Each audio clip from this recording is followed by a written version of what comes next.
Capítulo 17. Un juicio menor. Brasil fue la primera escala de cientos de militantes montoneros que escaparon de la Argentina. Eran sospechosos antes de cruzar cualquier frontera. Llegaron con hijos a la rastra y poco o nada de dinero. La mayoría se alojó en pensiones o en los fondos de las iglesias que les cedía el obispado, mientras rogaban que el alto comisionado de las Naciones Unidas se apiadara de ellos y fueran aceptados en condición de refugiados políticos en Europa o México. En medio de la desesperación y la derrota, entre la colonia de exiliados empezaron a circular un reportaje que Mario Firmenich concedió a Gabriel García Márquez a bordo de un avión. El líder montonero se mostraba convencido de que la dictadura ya no tenía salida y que en cambio su organización gozaba de gran prestigio entre las masas. Somos la opción política más segura para el futuro inmediato de la Argentina, decía. A pesar de las críticas, para los militantes dispersos, Montoneros representaba la última red a la que podían aferrarse. Nadie sabía quién había muerto o escapado en la represión militar, e incluso en Brasil continuaban en riesgo cualquier compañero que buscara contactos con Montoneros. También podía ser un infiltrado. Galimberti cruzó la frontera en un micro desde Montevideo para llegar a Brasil. Alquiló un apartamento en Río. A la semana llegó Julieta y restableció el contacto con el jefe del Servicio Internacional, Fernando Vaca Narvaja, para sondear las posiciones de la conducción. Al volver del encuentro le transmitió su impresión a su novio. «No sé si te creen, pero me parece que no te van a matar», le dijo. «¿El Vasco te dijo eso?», preguntó Galimberti. «No me dijo eso, pero me di cuenta de que era lo que pensaba». «¿De qué te diste cuenta? Si a este hijo de puta le bajaron la orden, me reduce y me fusila acá mismo». «Basta, Rodolfo. Ahora te toca verlo a vos. Yo ya fui 2 veces y no creo que pase nada. Con los quilombos que tienen no pueden estar pensando en matar a nadie». Galimberti estableció una cita con Vaca Narvaja. Le relató hasta los mínimos detalles la historia de su desaparición de noviembre de 1976. «Está bien, loco, te creo. Mostrame la cabeza y déjame ver la herida», le dijo el vasco. «No es una herida. Me rozó una bala de un calibre 45. Yo tenía la cabeza así para abajo y la bala debería estar cayendo, porque si no me hubiera pegado en el ojo. Si hubiera sido un impacto directo, estaría muerto». «Bueno, mostrame dónde te rozó entonces». «Déjate de joder, Vasco. Ves que siempre desconfías de mí». «No, yo te creo, pero quiero ver. Al menos una marca tenés que tener». «Siempre la desconfianza conmigo. Siempre fuiste igual», le recriminó Galimberti. «Loco, vos desapareciste por 15 días. Nosotros hicimos una denuncia pública con abogados, movimos toda la estructura y un día aparecés. Decís que tuviste un enfrentamiento militar, que te metiste en una villa, que te protegió una familia peronista, que perdiste la noción. Mira, yo tuve un enfrentamiento, me cagaron a tiros y te lo puedo mostrar». El vasco se corrió la remera y le dejó ver su omóplato. Tenía la herida infectada. Galimberti le echó una mirada rápida. «Qué boludo, vos también meterte en la playa», comentó en tono amistoso. «Bueno, pero mi herida está a la vista. Lo tuyo, en cambio, es siempre una zona gris. Lo hablamos con compañeros médicos de la organización y no hay lógica en lo que decís. Si un proyectil te roza el cuero cabelludo no podés quedar inconsciente, y menos 15 días. Reconocé que te guardaste y dejate de joder», le dijo el vasco y le guiñó el ojo. Parecía cordial, pero Galimberti no quiso correrse ni un centímetro de su versión. Si lo hacía, podían utilizar su confesión para juzgarlo con el Código de Justicia Penal montonero por deserción. Un sinceramiento podía ser mortal. No lo hizo. En marzo de 1977 ya había llegado a Río lo que dejaba de su banda de Columna Norte. Yuyo Pagual, su esposa Jardilín, Fatiga, Patricia Bullrich y Pancho Langhieri, entre otros, que habían sido separados de Montoneros por sus críticas. Yuyo estaba desanimado. Los cuadros que pudo retirar del país estaban sin pasaporte ni plata, durmiendo por la calle. No veía perspectivas. «Acá tenemos problemas hasta para pedir un flan. No creo que podamos afanar un banco», le dijo a Galimberti. «Yuyito, yo me encargo de reengancharlos en la orga y conseguimos guita y documentos para todos. Nos reagrupamos, sumamos más gente, nos posicionamos mejor, armamos bien la interna y damos pelea contra la conducción desde adentro. Vayan todos para México, que a mí me van a poner a cargo de la juventud. Nos encontramos allá». Ni Galimberti ni Yuyo conocían el Distrito Federal. Tomaron una guía turística del consulado mexicano y eligieron al azar un hotel de segunda clase. Acordaron una cita estanca en la confitería, a la que debían concurrir 2 días a la semana a las 5 de la tarde, hasta volver a encontrarse. En abril de 1977 Galimberti estaba al borde de los 30 años. De Brasil viajó a Italia para reincorporarse a la organización en el exilio. En Roma se reencontró con su amigo de San Antonio de Padua, el Vasco Mauriño, que se mantenía como contacto en el exterior de la Secretaría Internacional. Le preparó una cita con Miguel Bonasso en un café de Trastevere. Bonasso llegó con un diario Le Monde de contraseña. Enigmático, el Vasco Mauriño lo invitó a subir al primer piso de un edificio cercano. «Subí. Ahora va a venir una persona que te quiere saludar», le dijo. Al rato apareció Galimberti, imitando los movimientos de un perfecto turista americano en la primavera romana. Con un sombrerito tirolés, saco sport y su tradicional pipa. Se cuadró como un sargento ante el ex director del diario Noticias. «¿Qué haces?» «Siempre en misión conspirativa». «Parecés James Bond con esa cobertura», se sorprendió Bonasso. «No seas boludo, Miguel. Todos los servicios del mundo están detrás nuestro». Galimberti lo miró un instante a los ojos. Hacía 3 años que no lo veía. «No puedo creer que vos estés vivo», le dijo. En todo ese tiempo a Bonasso le habían clausurado el diario, lo amenazaron de muerte y vivía esquivando pinzas policiales. «Podría decir lo mismo de vos», le respondió. Se abrazaron. Esa tarde cambiaron noticias e impresiones de los años calientes, quiénes cayeron y quiénes no, quiénes quedaron presos y también qué acciones a futuro planeaba la conducción. En Roma se estaba preparando el lanzamiento del movimiento peronista montonero, que mantenía sus objetivos revolucionarios, pero que en esta nueva etapa priorizaba la política sobre las armas. En la convocatoria la conducción recuperó en sus filas a dirigentes históricos del peronismo. Después de una seguidilla de reuniones en París, montaron una base de operaciones en una villa de Ostia, a 25 kilómetros de Roma. Allí prepararon los detalles para la presentación internacional del movimiento peronista montonero. Se vivía un clima de camaradería. Algunas noches Galimberti, que presumía de buen cocinero, intentaba deleitarlos con platos sofisticados, aunque le criticaban el exceso de tocino. Con algunos gestos ambiguos, Firmenich se empeñaba en promover la competencia entre el poeta Juan Gelman y Bonasso por la jefatura de la Secretaría de Prensa del movimiento. Galimberti no ocupaba su predilección por este último. «Tenemos que organizar bien la presentación, poner en uso toda la tecnología», lo alentaba. Un sábado de la tarde fueron a Roma para proveerse de aparatos. Encontraron una tienda de electrodomésticos a punto de cerrar. «Queremos llevarnos todos los grabadores que tenga», dijo Galimberti entrando al local. «No hinches las bolas, loco. ¿Para qué queremos tanto?», lo reprendió Bonasso. «Tenés razón. Queremos comprar 10 o 15 grabadores», corrigió. «Muéstrenos todos los modelos. No se fijen los precios. Denos lo mejor». El romano sacó algunos del mostrador y luego empezó a retirar otros de lo alto de la vitrina, ante la insistencia de sus clientes. Subía y bajaba la escalera de madera al tiempo que precisaba las bondades y particularidades de cada uno. Galimberti los inspeccionaba y los apartaba según marca y color. Bonasso se sonreía por su histrionismo. «Bien», dijo en un momento Galimberti, «ahora muéstrenos qué tipo de cassette tiene. Buscamos la de altísima fidelidad. Necesitamos unos 40, ordenó.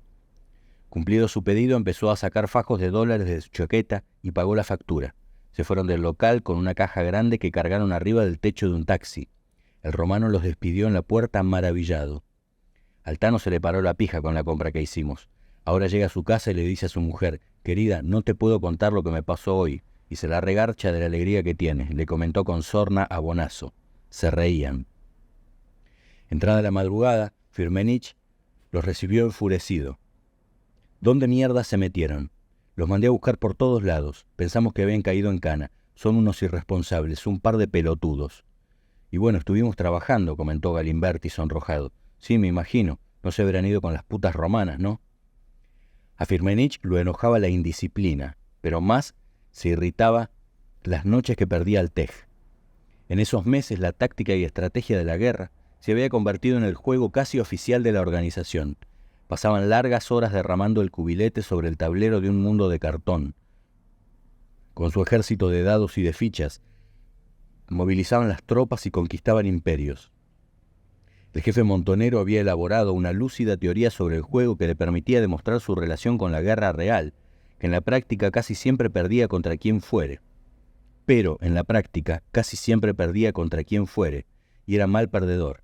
La derrota lo desvelaba y a la mañana siguiente no podía levantarse. El 20 de abril, en un hotel de Roma, Firmenich anunció la constitución del movimiento peronista montonero y de su Consejo Superior. Bonazo fue nombrado secretario general de prensa y Hellman secretario adjunto. Galimberti fue elegido secretario general de Juventud. Volvía a entrar al aparato montonero, pero continuaba ácido. Teníamos que haber armado todo esto en Munro o San Miguel. Acá parece una farsa, comentaba junto al cortinado del salón principal. En esos días del lanzamiento de Roma, todos vivieron con el fantasma de Tonio. Después de su captura en la ESMA, había reaparecido en una conferencia de prensa clandestina en Madrid, bajo el nombre de Ricardo. 6 periodistas lo entrevistaron, uno de ellos Francisco Cerecedo, de Cambio 16. Lo recordaba porque Tonio ofició de enlace para la entrevista con Ana María González, luego de que ella le colocara la bomba bajo la cama al general Cardoso. La cita se llevó a cabo en un salón de fiesta en agosto de 1976, pero esta vez, ante la prensa madrileña, Tonio se presentó como un montonero disidente. Dio cuenta de los motivos que lo impulsaron a romper con la organización, con dramática verosimilitud, y reveló que tenía su nombre, cuentas en Suiza en una cifra millonaria en dólares destinada a la compra de armas y que la había puesto a disposición del nuevo gobierno. Esa fue la primera sorpresa. Después negó que las autoridades militares torturaran o asesinaran a los detenidos como se los acusaba. Solo existe en la imaginación de los líderes montoneros que utilizan a la prensa mundial, dijo. Enseguida le dio el micrófono a otro disidente de la organización que estaba a su lado. Pidió disculpas por presentarse encapuchado, pero temía una represalia. Cuando intentó un discurso político, en la primera frase se delató. Ingresé a la organización subversiva para encauzar mis sentimientos nacionalistas sin dependencias foráneas y para lograr una mayor igualdad en la sociedad, arrancó. No era el lenguaje de un montonero. Enseguida se develó la farsa. Lo cierto era que después de 4 días de torturas en la ESMA en enero de 1977, Tonio se había quebrado. Junto a los tenientes de navío Benassi y González Menotti y el subcomisario Weber, apodado 220, había volado a Europa para retirar el dinero de las cuentas suizas. Sus captores le enyesaron una pierna para que no intentara una fuga. De este modo, la Armada Argentina se adueñó de una parte del botín montonero capturado en el secuestro de los hermanos Born. Tonio también entregó el demorado cargamento de armas que había comprado los árabes, y a los pocos meses el abogado y contrabandista Cacho Otero fue torturado y muerto en la ESMA. El piloto polaco que había servido a los nazis en la Segunda Guerra también. A pesar de que en capucha ensayaba el saludo hitleriano, no les pudo hacer creer a sus torturadores que él compartía la misma ideología. Lo tiraron al fondo del Río de la Plata. Por entonces, Galimberti ya estaba ensimismado en su nueva misión, organizar y conducir a la juventud peronista y montonera en el exterior. Se estableció en México junto a la Conducción Nacional y la abigarrada colonia de argentinos exiliados. La organización había alquilado una mansión empobrecida sobre la calle Alabama, en un barrio acomodado del Distrito Federal. Tenía 3 plantas, un toque andaluz en la fachada, un patio con parrilla para los asados y una amplia cantidad de salones que facilitaban el reunionismo montonero de los grupos de trabajo, las secretarías del MPM y el Consejo Superior. Galimberti montó su espacio político en una descuidada pieza de la planta baja, al lado del comedor y la cocina. Llegaba fuera de cualquier previsión horaria, con blue jeans y camisa, el pelo suelto y un cinturón de cuero crudo que le ajustaba la cintura. Se movía con libertad por la casa para departir con Rodolfo Puigros, Bonazo u Obregón Cano, y luego se encerraba con un aluvión de chicas y chicos 8 o 10 años más jóvenes que él, que habían escapado de Argentina y lo escuchaban subyugados. Lo veían lleno de vitalidad, con su verba desbordada, y más abierto a la discusión que otras figuras de los años 70 menos notables y más avinagradas. Galimberti se distinguía de ellos por su crítica sin desparpajos hacia la conducción, martillaba sin eufemismos sobre sus errores y enumeraba planes de acción para la próxima etapa. Los emocionaba con su gesto y postura, porque lejos de reproducir el clima de la derrota y la muerte reciente, traía los ecos de los años 72, cuando todo parecía posible. Además, cuando él no estaba, siempre alguno comentaba que había participado en tal o cual operación militar, y a su prestigio personal en la nueva militancia sumaba algún festón de silencioso heroísmo. Era una 50 de jóvenes que estaba bajo su mando. Para que no se sintieran inútiles ni se dejaran atrapar por la nostalgia que irradiaba la casa Alabama, Galimberti se dispuso a forjar en ellos una nueva moral. Ordenó a un grupo de instructores que les enseñaran algún tipo de práctica militar. Los jóvenes peronistas montoneros empezaron a ensayar disparos en los parques nacionales mexicanos, o salían de campamento y tiraban tiros en lugares alejados durante todo un fin de semana. A veces aprovechaban un departamento con comedor amplio que cedía a la mamá de algún compañero para practicar cuerpo a tierra, marchas marciales y otros ejercicios de orden cerrado. O preparaban formaciones en las que Galimberti llegaba para dar una arenga, mientras cruzaba entre la fila con las manos tomadas en la espalda. En su voluntad por acumular una base de poder interno dentro del movimiento, Galimberti forjó una JP rebelde de la línea oficial. Se mostraba como un líder exiliado en permanente actividad, participaba de reuniones con los dirigentes más encumbrados de la juventud del oficialista PRI o de la Universidad Autónoma de Guerrero, y visitaba las embajadas de distintos países para cumplir con misiones políticas que le asignaba la conducción. El manco, Manuel Pedreira, y Pablo Fernández Long, hijo de un notable matemático, empezaron a secundarlo en tareas organizativas, y tenía siempre a su lado al vasco Mauriño, que se había instalado en México. Por su interés estaba cifrado en reincorporar a su banda, de Columna Norte, que eran tratados como desertores por montoneros. Retomó contacto con Yuyo. Durante varios meses había cubierto la cita en el hotel 2 veces a la semana, como habían estipulado, sin que Galimberti se acercara. El conserje se extrañaba del hábito del forastero.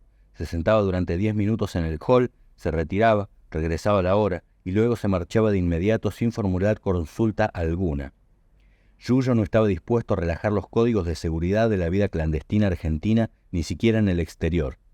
En ese tiempo continuaba desanimado. Sus cuadros continuaban desperdigados en Río, y sentía la responsabilidad de rescatarlos. Su única esperanza para torcer el destino era un plan de secuestro de un empresario mexicano de una papelera internacional. Lo había armado con una pareja del ERP 22, un ex montonero y otros del PCR. Tenía la casa, el calabozo tapizado, los chequeos de inteligencia, el método de cobro, y le había comprado una pistola calibre 38 a un gitano. Cuando Galimberti se enteró, puso el grito en el cielo. «Es una locura». «¿Por qué?», se extrañó Yuyo. «Porque los mexicanos tienen tecnología para seguir el recorrido de la guita. Hay que hacer algo más limpio y seguro». Y ahí Galimberti expuso su teoría de cómo asaltar el casino de Niza. Había estudiado el método en una visita previa que hizo por Francia antes de llegar a México. Estaba impresionado por la gesta de Albert Spaghiari, que después de más de 1 mes y medio de trabajo por las cloacas de Niza, excavó sobre la sala de la caja fuerte del banco Societe Generale. Y se había conmovido con la leyenda que el ladrón estampó en las paredes antes de retirarse con un botín con 5.000 millones de francos, sin odio, sin violencia y sin armas. Galimberti presentaba a Spaghiari como un ejemplo. «Esa es la manera de robar», remarcaba. La idea de asaltar el casino de Niza le dio vueltas en la cabeza durante todo su exilio, y recordó la leyenda de Spaghiari durante el resto de su vida. En México tenía una vida bastante aburguesada, vivía en un amplio departamento alquilado por su suegra, Julieta Bullrich, junto a Julieta, su cuñada Patricia, Pancho Langhieri y Yuyo. Con su cuñada Galimberti era muy riguroso. Le había prohibido que pisara la casa Alabama porque no quería que la conocieran como la hermana de Julieta. Era una cuestión de seguridad, decía, y no admitía discusiones sobre ese punto. Y Patricia, para combatir el aburrimiento de su vida casi clandestina en el Distrito Federal, empezó a hacer un curso de obra textil, con prácticas diarias sobre distintos telares. En ese tiempo Galimberti se movía con un Ford Fairmont, color naranja, y soñaba con una moto usada de 4 cilindros que buscaba en los avisos clasificados de los diarios. Mantenía algunos hábitos clásicos de su vida en la Argentina, la práctica del full contact y otras artes marciales, gastos 10 veces superiores a la precaria asignación del partido, y el consumo de media docena de jugos de naranja que ingería con voracidad cada vez que empezaba una nueva dieta. Y seguía consecuente con su política de no discriminar cuando intimaba con mujeres. Podían ser mexicanas de culo chato o redondo, adolescentes de virginal pureza, experimentadas esposas de compañeros montoneros y la mucama de alguna casa que visitaba, si la encontraba distraída. Por entonces la presa más deseada de todos los cuadros montoneros era María, una mexicana de 22 años de ascendencia nórdica que vivía en las lomas de Chapultepec. Había conocido a Carlón Pereira Rossi en la cola de un cine y se pusieron de novios. Carlón le escribía poemas y le componía canciones con su guitarra por la noche. Era muy tierno cuando cantaba, pero la organización sospechó de ella e intentó separarlos hasta que dieran muestras de su compromiso revolucionario y probara que podía ser la mujer de un jefe montonero. La obligaron a realizar contactos de prensa en la Argentina a riesgo de perder su vida. Y María cumplió. A Galimberti la chica lo fascinaba, pero sentía que ella no le correspondía con el mismo interés. Una vez intentó quebrarle su fidelidad a Carlón en la cocina de una casa, pero María lo rechazó. Galimberti tuvo que aceptarlo, un poco sonrojado. En ese tiempo ocurrió el affair sexual que escandalizó a toda la colonia de exiliados. La chica tenía 15 años y era hija de una socióloga de La Plata. La conducción se vio obligada a someterlo a juicio revolucionario por inconducta partidaria. El caso llegó a oídos del trío Firmenich-Perdía-Hager por una denuncia que acercó la psiquiatra Silvia Berman, secretaria de la rama de intelectuales, profesionales y artistas del MPM. Ella lo supo por el padrastro del adolescente, que estaba furioso, y contó que Galimberti había perseguido a la hijastra durante varios días hasta tener relaciones con ella. Los pasos de la seducción habían sido clásicos. Le había regalado un vestido y un reloj de oro, y la llevaba a cenar a restaurantes de lujo. La denuncia indicaba que no había querido dejar rastro alguno. Uno de sus adláteres mediatizaba la relación, llevando a la chica hacia Galimberti para cada encuentro. El escándalo lo tuvo a mal traer durante varios días, y cada vez que entraba a la casa Alabama sentía que todos los murmullos se dirigían a él. Julieta también se sumó a la sospecha. Una tarde, en el tercer piso de la casa, el Consejo Superior le inició el juicio. Un grupo de mujeres del MPM lo acusó de amoral. Galimberti negó su relación con la chica y también todo lo que se le imputaba. Esto es un ataque de la burguesía intelectual. Me está denunciando una psicoanalista judía que viene de la izquierda. Esta es la venganza de los intelectuales contra los hombres de acción, se defendió con vehemencia. El consejero Rodolfo Puigros quiso quitarle dramatismo al caso. Dejémoslo en paz, son cosas de muchachos. Bonazo también creyó en su inocencia y lo apoyó. Después de una noche agitada, Galimberti fue absuelto. Se sentía aliviado después de tantas acusaciones. Aferró del brazo al secretario de prensa. «Te agradezco mucho, Miguel. Vos sabías que todo esto era una infamia». Pero a pesar del fallo favorable, Julieta seguía sin creerle. Galimberti insistía: «No es cierto, no es cierto». Enfurecido, empezó a romper los cuadros del departamento y todo lo que encontró a su vista. En un determinado momento, sus amigos intervinieron y tuvieron que tranquilizarlo. Lo sacaron a dar una vuelta por el Distrito Federal para que se despejara, pero Galimberti seguía.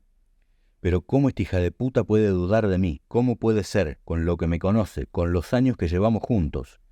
El clima seguía tan denso como antes. El manco intentó bajarlo a la realidad. «Loco, dejate de joder.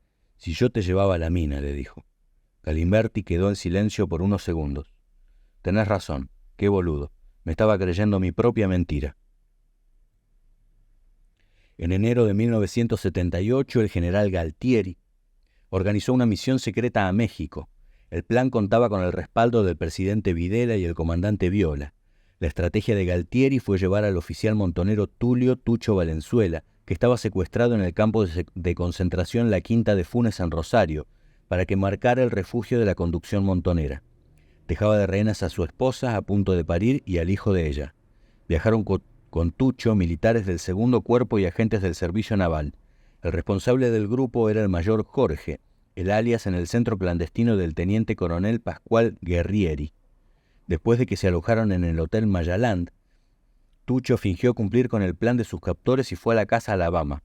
Aunque daba algunas referencias de su pasado montonero, casi nadie lo conocía. Decía que traía un mensaje impostergable para la conducción. Lo derivaron a Bonazo. Entonces se lo dijo: «Vino una patota del ejército para matar a Firmenich. Yo vine con ellos». Tucho estaba atormentado. No quería ser un entregador, pero sabía que la represalia iba a tener una consecuencia irremediable: la muerte de su mujer. Solo tenía dos dudas: si la matarían antes o después de que naciera su hijo, y si al hijo de ella, Sebastián, lo entregarían a los abuelos, como había pedido, o correría su mismo destino. Para que no se autoflagelara más con su decisión, Perdía le recomendaría que viera el problema de su compañera y el de su hijo a la luz de los intereses del conjunto. En la noche del 18 de enero de 1978, Tucho denunció la maniobra montada por Galtieri en una conferencia de prensa organizada por Galimberti y Bonasso. La noticia conmovió a México, pero fue censurada en la Argentina. Los servicios de inteligencia locales detuvieron a los militares argentinos. Perdía estaba irritado por la actitud de Tucho. La consideraba riesgosa. Si cada secuestrado viene a desbaratar una operación de los milicos en la puerta de nuestra casa, estamos jodidos. La conducción desconfiaba de los detenidos desaparecidos que se prestaban al diálogo o a mantener cualquier tipo de colaboración con sus captores, fuera fingida o no. Decidieron encerrar a Tucho y lo delegaron la responsabilidad a Galimberti. Lo llevó a un departamento alquilado con 2 cuadros armados de su vieja banda. Tucho no fue considerado un prisionero, pero estaba en condiciones de debilidad. Cuando pidió una pistola 380, un calibre femenino, para protegerse de un hipotético imprevisto, se la dieron, pero antes le limaron la aguja percutora para que no disparara. En esos días Galimberti decía a sus subordinados de la JP en el exilio de Firmenich, le habían encomendado disolver a Tucho en ácido para que no quedaran rastros de su existencia. Apenas supo de su llegada a México, la cúpula montonera se refugió en el tercer subsuelo de la embajada cubana. Se pasaban papeles escritos para comunicarse entre ellos. Temían que los estuvieran grabando con micrófonos ocultos. Enfrente estaba la sede de la embajada americana. La conducción aceptó la oferta de Fidel Castro de replegarse en Cuba. Firmenich confió en Galimberti la coordinación de la seguridad del traslado a la isla. Cuando lo supo, el líder mundial de la JP montonera en el exilio se desesperó. «Es una locura, Pepe», protestó en el subsuelo de la embajada con voz baja. «Ellos ya tienen nuestra guita. Si ustedes se van a encerrar allá, vamos a quedar encadenados a esa isla putrefacta. Nuestro movimiento va a terminar dependiendo de un portaaviones soviético. No podemos entregarnos a estos tipos. Entonces, ¿para qué nos metimos en el movimiento peronista? No hubiéramos hecho comunistas 10 años atrás y ganábamos tiempo». Firmenich trataba de serenarlo, pero Galimberti seguía con su susurro implacable. Perón resistió el exilio durante 18 años en las condiciones más miserables y espantosas, pero mantuvo la noción de la independencia política. Cuando el genio idiota de John Cook le propuso asilarse en Cuba, Perón lo sacó cagando. «Está bien, loco, ya vamos a zafar», lo apaciguaba el comandante Firmenich. Perdía y Vaca Narvaja fueron al aeropuerto del Distrito Federal disfrazados con pelucas y dientes postizos, bajo la custodia de Galimberti y los servicios de inteligencia mexicanos, que respondían a la orden del licenciado Galindo. Un avión de línea cubana, dispuesto especialmente para la conducción, los transportó a la isla. 2 meses después, Tucho fue sometido a un juicio revolucionario y bajo los cargos de traición y delación. Le correspondía el fusilamiento, pero por los atenuantes del caso, solo fue degradado. Lo obligaron a escribir su autocrítica y para que reafirmara su lealtad con la organización, lo enviaron de regreso a la Argentina. Sus carceleros, después de algunas golpizas de sus pares mexicanos, fueron liberados y también regresaron al país. La operación encomendada por el general Galtieri había fracasado. Las diferencias con la conducción siempre resultaron conflictivas para Galimberti. Sintió por ellos un odio irreductible cuando supo que el botín del secuestro de Born, del que él había participado y que había contado con sus propias manos, estaba resguardado en Cuba mientras en Columna Norte escaseaban las armas y las casas clandestinas. Cada día se enfrentaba a un dilema de hierro: si debía seguir o no en la organización. Lo retenían los muertos en combate y su propia historia como peronista y montonero, pero estaba lejos de acordar con la estrategia de la conducción de preparar a los milicianos para la contraofensiva popular, con el propósito de derribar a la dictadura en la Argentina. La implementación de uniformes militares con estrellas, insignias, prendedores y escarapelas, que eran de uso obligatorio en las reuniones o ceremonias del partido o ejército montonero, los vivía con desazón y cruel ironía. Yuyo intentó convencerlo de que la única solución posible para terminar con la conducción era matarlos. «Preparémonos para eso. El día que volvamos a la Argentina nos van a negar los fierros y nos van a cagar otra vez. Hagamos buena letra ahora, busquemos acercarnos a ellos, que nos promuevan y después cuando retomemos la confianza, los fusilamos», le dijo. Galimberti descreía de la propuesta, por una cuestión de oportunidad. «Ya no podemos, Yuyito.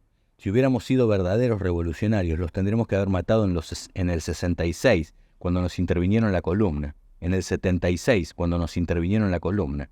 Debimos enfrentarlos ahí, en nuestro propio territorio. Yo me opuse, fui un boludo. Acá, en cambio, ¿qué legitimidad podemos tener en el movimiento si los matamos? No podemos, nos van a decir que somos unos asesinos.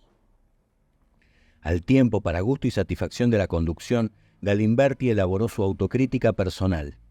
En un escrito de 4 carillas reflexionaba sobre sus errores y desviaciones partidarias en las que había incurrido, en especial en su periodo de Columna Norte, pero a pesar de dar fe con su rúbrica, ya estaba decidido a romper en adelante.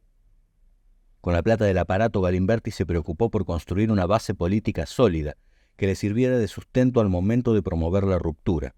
Su cargo de secretario de Juventud le permitía moverse con facilidad por cualquier frontera y viajaba con frecuencia entre México y Europa para atar lazos para su proyecto, en tanto cumplía con los mandatos que le ordenaba la conducción. Continuaba siendo el jetón, la figura pública de Montoneros en el exilio, y se contactaba con la dirigencia de partidos y movimientos políticos europeos para recoger respaldo y solidaridades. En marzo de 1978, en París, le tocó participar de un demorado intento de captura de un teniente de navío de la ESMA. Tenía cara de ángel y se presentó en el Comité Argentino de Información y Solidaridad como Alberto Escudero. Su misión era infiltrarse. Dijo que vivía en Holanda y tenía un hermano montonero que había desaparecido. Su discurso era algo sospechoso y la historia un poco confusa, pero conversaba con los exiliados de manera animada. En el segundo aniversario del golpe de Estado, los militantes marcharon hacia la embajada argentina para repudiarlos. Escudero también participó del acto, pero una militante recién llegada a París le vio cara conocida. Ese tipo es milico. Vendió las Madres de Plaza de Mayo en una reunión de la iglesia Santa Cruz. Ella no sabía ni cómo se llamaba, pero un grupo de militantes del CAIS que escuchó su relato descreyó de su veracidad. Pensaron que era un delirio o una trama conspirativa. La falta de información y la distancia condenada a cada historia turbia bajo el matiz de la duda e intentaban detectarle algunas supuestas incoherencias. Marcos Lolé, Pucho, un ex militante de la UES y de la Secretaría de Prensa y Propaganda de Columna Norte en 1976, pasó la novedad a Galimberti, que no pisaba los locales de superficie en defensa de su clandestinidad. Galimberti ordenó fotografiar y filmar al supuesto infiltrado y seguir sus movimientos a corta distancia. La chica finalmente, para ser creída, se decidió a denunciar a Escudero ante el arzobispado de París, que refrendó su historia y solo entonces obtuvo carácter de verdad ante la colonia de exiliados. El diario Le Matin publicó «La policía argentina opera en París» en su tapa. Pero a esa altura, Alberto Escudero, el seudónimo del teniente Alfredo Astiz, ya había cruzado la frontera hacia España. En ese tiempo, Galimberti se opuso al boicot que promovían algunas organizaciones de exiliados e inició una gira política por Europa para convocar a los periodistas a concurrir al Mundial 78 en la Argentina. Les pedimos que vengan para que se den una idea del clima que reina en el país. Queremos que vengan a ver la opresión y la pauperización que vive nuestro pueblo. De nuestra parte, no habrá ningún recrudecimiento de la lucha armada. Solo realizaremos acciones de propaganda para que conozcan la verdad, dijo Galimberti en la revista francesa L'Express el 27 de abril. 2 semanas después se publicó ese mismo mensaje en Cambio 16 de Madrid. Por entonces estaba en el aeropuerto de Barajas, a punto de embarcarse, cuando un contacto se le acercó para transmitirle una mala noticia. Hablé por teléfono con un compañero en Buenos Aires y me dijo que murió uno de tus padres. No me supo decir si era tu mamá o tu papá. Galimberti intentó averiguar de cuál de los dos se trataba.